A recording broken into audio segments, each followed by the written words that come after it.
तो कभी सोचा है कि भारत के अंतरिक्ष मिशनों के पीछे की असली ताकत क्या है? आजकल इन मिशनों का एक नया और बहुत ही पावरफुल साथी है आर्टिफिशियल इंटेलिजेंस यानी एआई। गहरे अंतरिक्ष से लेकर यहीं हमारी पृथ्वी पर एआई भारत के स्पेस प्रोग्राम को पूरी तरह से बदल रहा है। चलिए देखते हैं कैसे। तो चलिए एक मजेदार सवाल से शुरू करते हैं। कोई अंदाजा है कि अंतरिक्ष में जाने वाला भारत का सबसे नया एस्ट्रोनॉट कौन होने वाला है? जवाब शायद वो नहीं है जो हम सब सोच रहे हैं। मिलिए व्योम मित्र से। जी हाँ, ये कोई इंसान नहीं बल्कि एक हाफ ह्यूमनॉइड रोबोट है।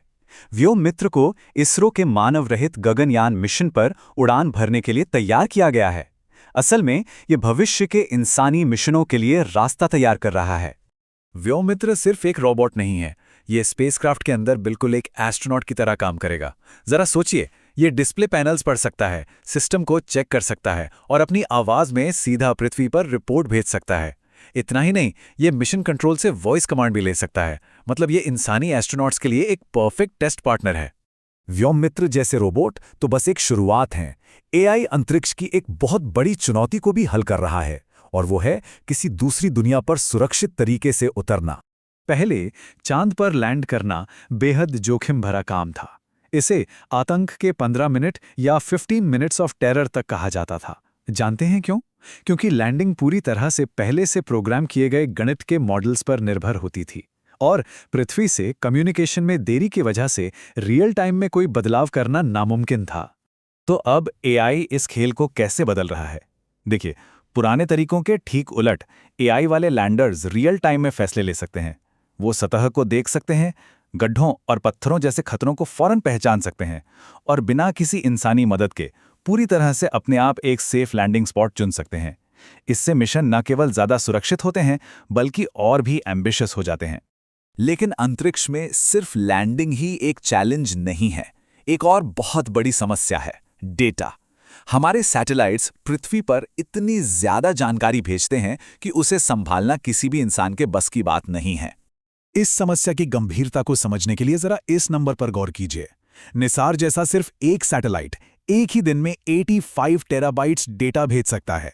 ये इतना ज्यादा डेटा है कि उसे पृथ्वी तक भेजना और फिर उसे प्रोसेस करना ही अपने आप में एक बहुत बड़ा चैलेंज है। तो इसका हल क्या है? जवाब है एज कंप्यूटिंग। इसे ऐसे समझिए जैसे हमने सैटेलाइट को उसका अपना एक छोटा दिमाग दे दिया हो।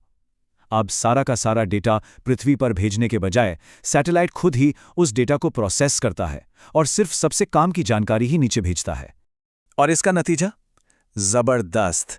एज कंप्यूटिंग की मदद से पृथ्वी पर भेजे जाने वाले डेटा को 10 गुना तक कम किया जा सकता है, और सबसे बड़ी बात, बिना कोई भी जरूरी जानकारी खोए। इससे डेटा मैनेजमेंट बहुत तेज और कहीं ज़्यादा एफिशिएंट हो जाता है। अब ये सब हाईटेक बातें सुनने में तो बहुत अच्छी लगती हैं, लेकिन भारत में एक आम इंसान के लिए इसका क्या मतलब है? चलिए देखते हैं कि यही स्पेस टेक्नोलॉजी सीधे एक किसान के खेत तक कैसे पहुंच रही है। ये सुनने में थोड़ा अविश्वसनीय लग सकता है, लेकिन ये सच है।